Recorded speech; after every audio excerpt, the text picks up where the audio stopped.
For centuries, they have been pointed to as the true puppet masters of history. Accused of pulling the strings of governments from the shadows, of sparking wars and revolutions, of infiltrating churches, universities, and corporations, and of crafting a new world order. The Illuminati. A secret society that vanished in the 18th century, or a living network that continues to operate today. Some claim they disappeared without a trace. Others insist they never left. Their enemies accuse them of plotting chaos to establish total control. Their defenders, however, saw them as beacons of freedom in an age ruled by darkness. One thing is certain: their existence was real, their influence undeniable, and their legacy, even today, remains cloaked in the forbidden, the hidden, and the unspoken. This is not a work of fiction. This is not a journey into baseless conspiracy theories. It's a documented story, yet still full of unanswered questions. Because if the Illuminati were just a myth, why did so many try to erase them from history?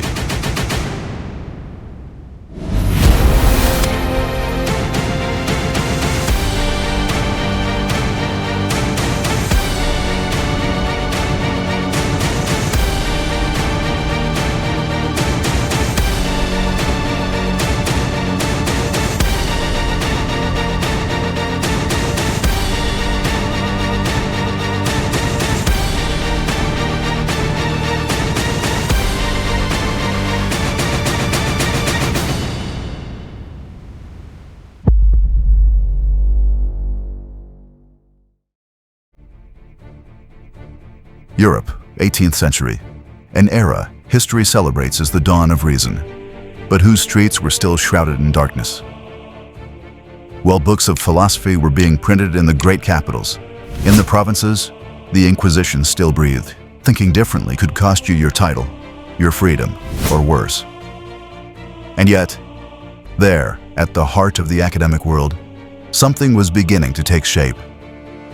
It didn't happen in Paris or Rome or Vienna.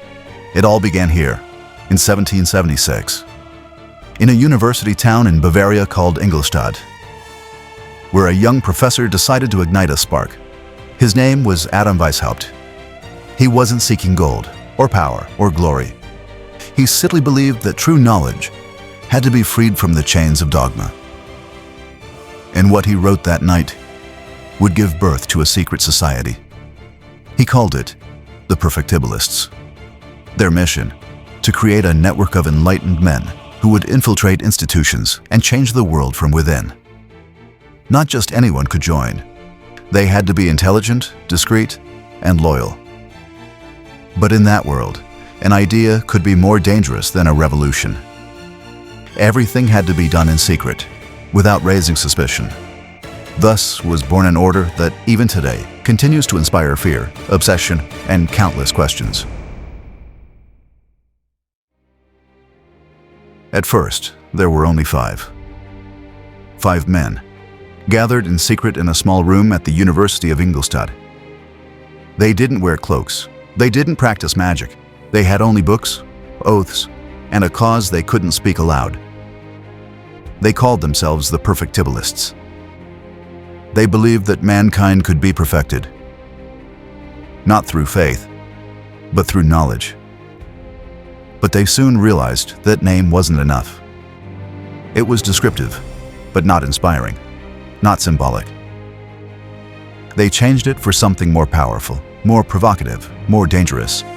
They called themselves the Illuminati, the Enlightened Ones.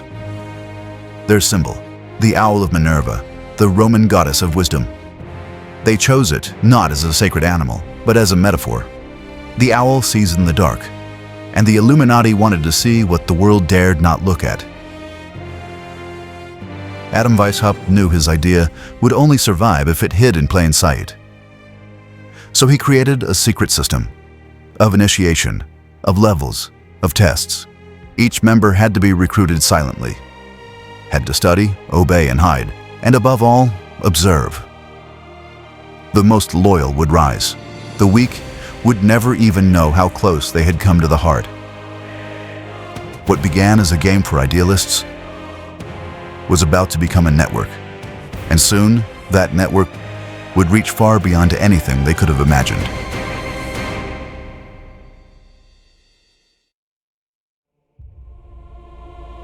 From the shadows of Ingolstadt, the order began to move. Its leaders met in secret, far from temples or official lodges, in a modest house in the old town of Ingolstadt. No symbols, no altars, but within these walls, decisions were made that would never be admitted publicly. In just a few years, the Order of the Illuminati had recruited dozens of new members. But they weren't recruited at random. They had to be discreet, educated, ambitious, and capable of influence. Professors, lawyers, magistrates, brilliant students, hidden philosophers. Weishaupt and his men understood something essential. If they wanted to change the world, they had to enter the places where the world was governed, and the perfect place already existed. Freemasonry. The Illuminati infiltrated Masonic lodges throughout the Holy Roman Empire, and there, without raising suspicion, they began to replace Masonic ideals with their own. In less than a decade, the network had spread across Central Europe. More than 600 active members, and among them, nobles, princes, writers, and ministers of state. But they didn't use their real names. Each member was given a pseudonym, inspired by classical figures, a web of aliases, a coded language, an invisible chain. The order had become a living organism, growing unseen. But this organism was about to catch the eye of those it was meant to avoid.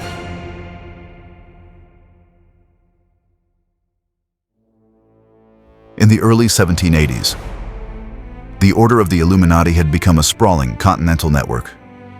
More than 600 active members were already operating in a dozen strategic cities across the Holy Roman Empire. In Bavaria, they had infiltrated universities like Ingolstadt, Masonic lodges like Theodor Zur Unversacht in Munich, judicial courts, and key offices of the state administration. But the expansion didn't stop there. In Austria, members of the order made their way into the influential Zur Waren Eintracht Lodge in Vienna. In Saxony-Gotha, they had the direct support of Duke Ernest II. In Berlin, Prussia, they aligned themselves with key intellectuals involved in state reforms. In Weimar, Adolf von Knigge, one of the order's most brilliant strategists, opened the doors of the enlightened nobility. Even cultural figures like Herder and Goethe sympathized with the Illuminati project. The strategy was simple and perfect. Each member adopted a classical pseudonym, was evaluated for their abilities, and if deemed worthy, ascended through progressive levels of initiation. Each degree unlocked new knowledge, new tasks, and greater access to the true purpose of the order. Initiates were instructed to found their own cells, to observe, to evaluate, to infiltrate key institutions, and to do it all without raising suspicion. Thus, they embedded themselves in university boards, courts of justice, religious seminaries, academic printing presses, and diplomatic networks. In Vienna, they influenced the court of Emperor Joseph II. In Saxony, they impacted enlightened reforms. In France, they connected with revolutionary lodges like the Philhellètes and the Amis Réunis. The order didn't speak of open revolution. It spoke of gradual transformation from within, but its ideas, its networks, and its momentum kept pace with the winds already beginning to stir across Europe. In just 10 years, the Illuminati had created a living, mobile, and silent organism, capable of shifting the balance of power without firing a single shot. They had gone too far. And without knowing it, they were about to cross a line from which there would be no return.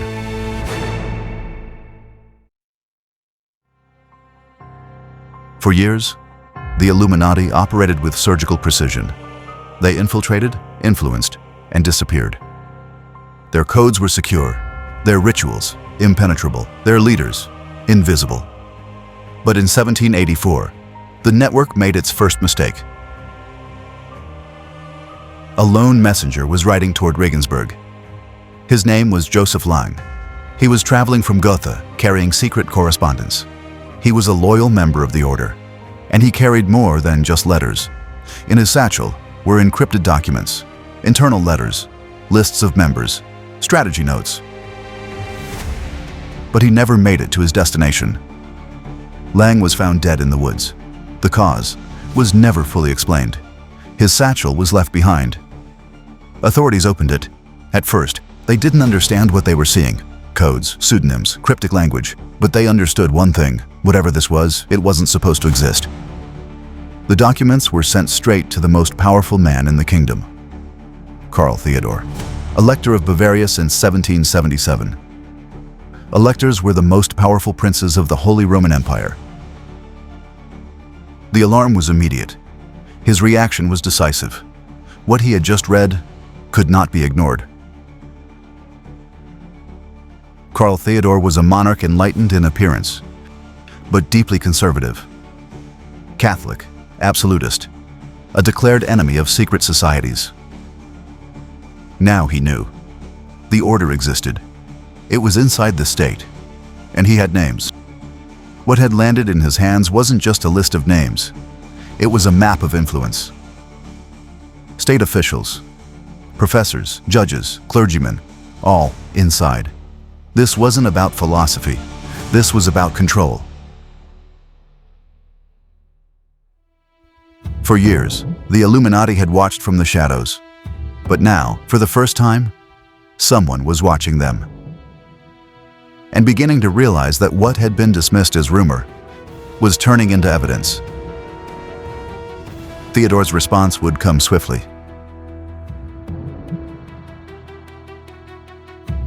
Karl Theodor had seen enough. The seized documents revealed real names, internal codes, infiltration plans targeting lodges, universities, and judicial councils. It wasn't a suspicion, it was a network, operating inside his own government. On June 22, 1784, he signed the first edict. All unauthorized secret societies were officially banned. The text didn't mention the Illuminati by name, but everyone knew who it was aimed at. Without public announcements or grand proclamations, the silent hunt began. Constant inspections, systematic confiscations, relentless surveillance. And inside the order, something even more feared than repression began to grow. Distrust, slow and corrosive. 1 year later, the offensive escalated. In 1785, authorities raided the home of Franz Xaver von Zwack, one of the order's strategic masterminds. Von Zwack was a high-ranking official of the Kingdom of Bavaria and the first president of the government of the Bavarian Rhine district. What they found exceeded all suspicions. Chests filled with membership lists, internal rituals, encrypted letters, and detailed plans to influence politics, education, and the press. Even documents outlining how to psychologically manipulate new recruits. It was the heart of the network, laid bare before the state. The blow was devastating. Some members fled, others burned every trace. The secret structure that had grown over a decade began to collapse. And yet, Theodor's final word had not yet been spoken.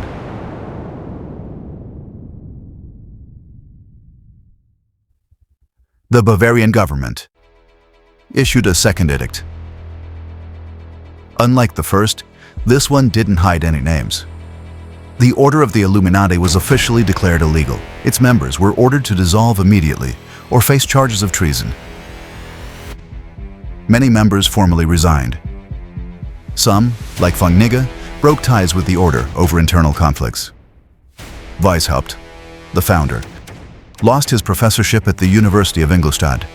He was expelled from Bavaria. He fled to Saxony-Gotha, where, under the protection of Duke Ernest II, he would live out the rest of his life, writing philosophical defenses of his cause. In 1787, a third edict reaffirmed the ban. And the final blow came in March 1788. Penalties were tightened.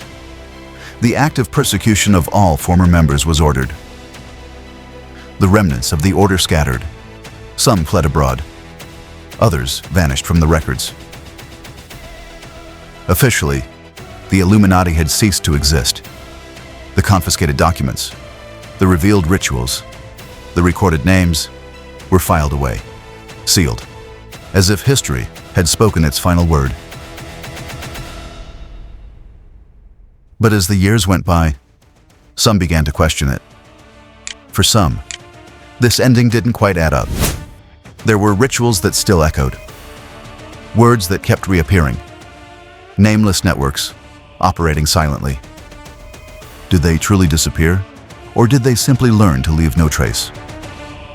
What if they never left at all?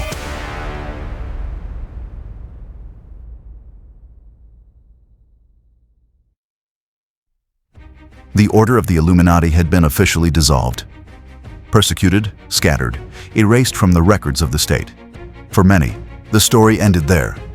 But for others, it was just beginning. July the 14th, 1789. After years of unrest, economic crisis, and mounting social tensions, Paris erupted. Thousands of armed citizens stormed the Bastille. The symbol of absolutism fell. The king lost control of the streets, and with him, the ancien regime crumbled. In the weeks that followed, the monarchy faltered. The nobility fled. The church was stripped of power.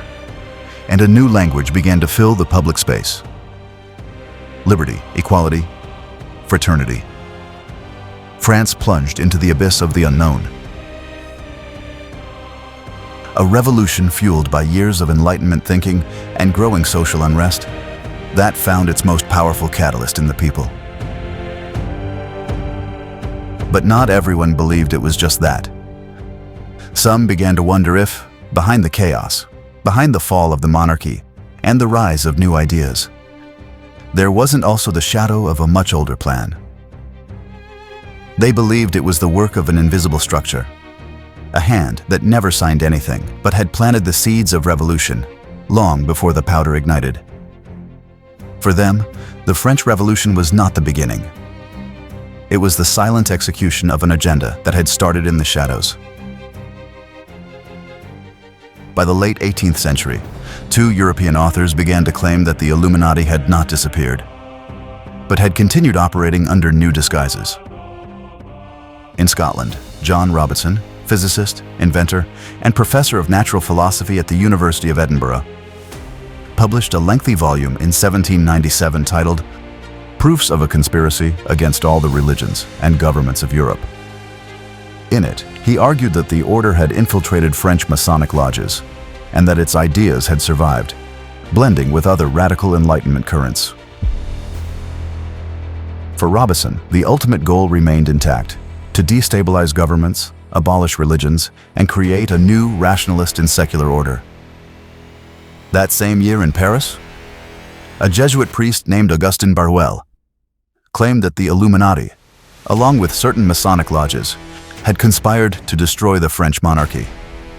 He argued that behind the fall of the church, the chaos in the streets, and the collapse of the ancien regime was a secret machinery that had begun in Bavaria. Neither Robinson nor Barruel were members of the order, nor had they witnessed its rituals firsthand. Their accusations were based on documents, second-hand accounts, and symbolic interpretations. Their works were read with fascination, and also with skepticism. Had the Illuminati truly survived, or had fear of the unseen created an enemy that no longer existed? The seed of suspicion had already been planted.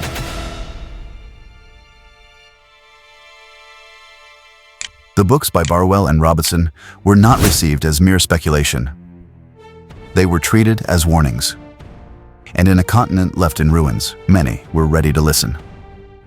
Within a few years, their texts were translated into German, Italian, and English, read in parliaments, noble salons, and pulpits. To some, they revealed a hidden truth. To others, they fueled a new fear. In Bavaria, where it had all begun, the documents seized from the order were reinterpreted in light of the French Revolution. What had once been seen as philosophical rituals were now considered blueprints for the collapse of the old world. In Vienna, Berlin, and London, pamphlets began circulating that linked active secret societies to the ideas of Weishaupt. But it was in the United States where the echo turned political. In 1798, Reverend Jedediah Morse, one of America's first geographers, warned in public sermons that the Illuminati were behind the chaos in Europe, and that their ultimate goal was to infiltrate America's young Republican government. His warnings reached none other than President George Washington himself.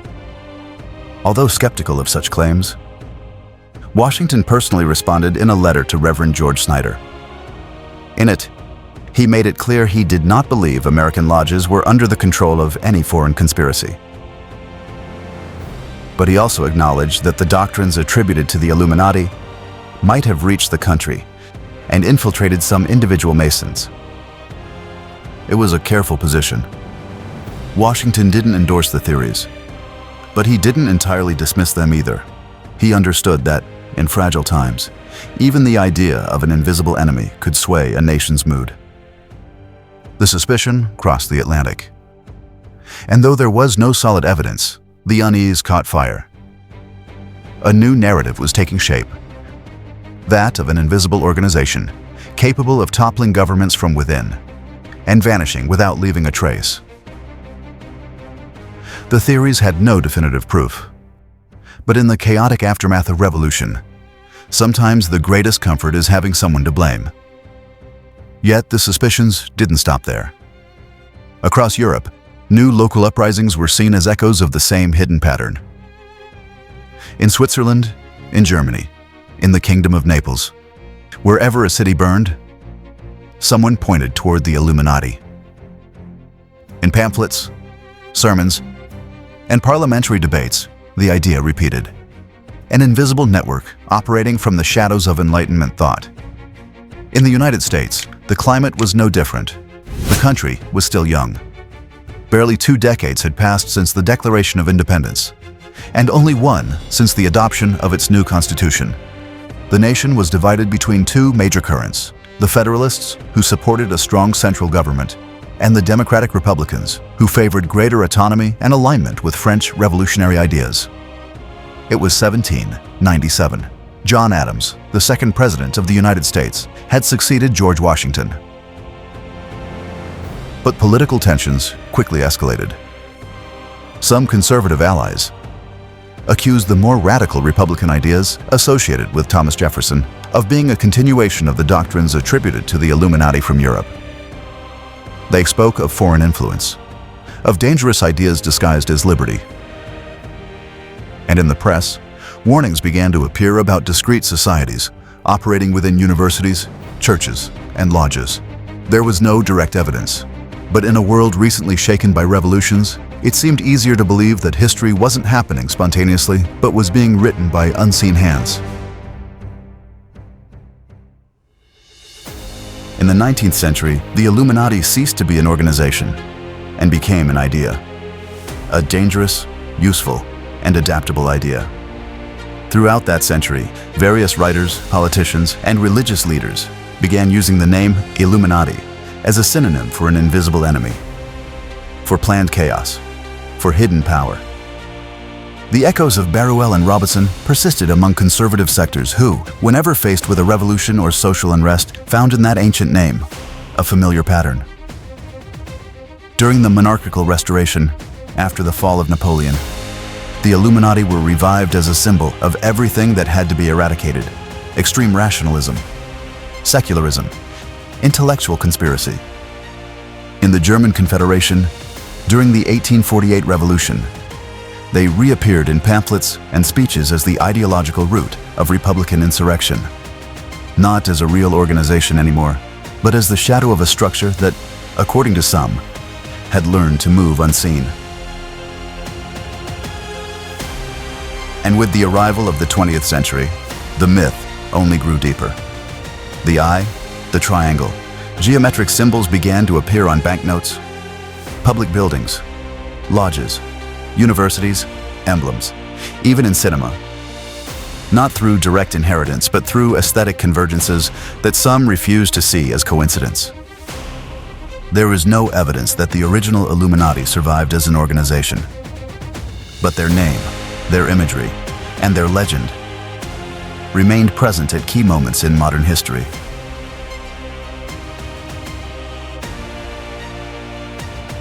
As if a bodiless shadow continued crossing the centuries. Unnameable, untouchable, and increasingly difficult to separate from reality.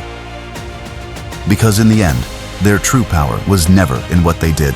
It was in what they made people believe, in the strength of a whispered word, in the fear of what cannot be seen, in the eternal human need to find meaning, even in the darkest corners of history.